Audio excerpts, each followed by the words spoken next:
Naniniwala si Senador Panfilo Lacson na maisa sa katuparan ang modernisasyon ng hukbong sandatahan sa loob ng 5 taon.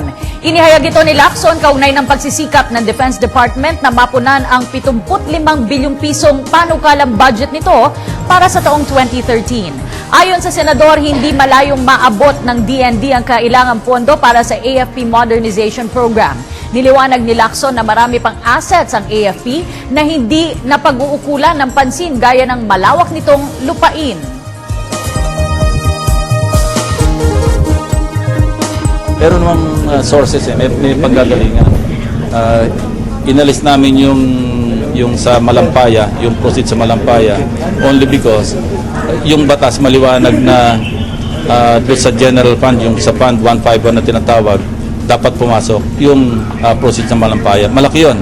Nasa mga 130 plus billion na ang nag-accumulate. And it is somewhere in the vicinity of 29-30 billion per year ang nag-generate in revenues, pati royalties, na pumupunta doon sa general fund, sa treasury.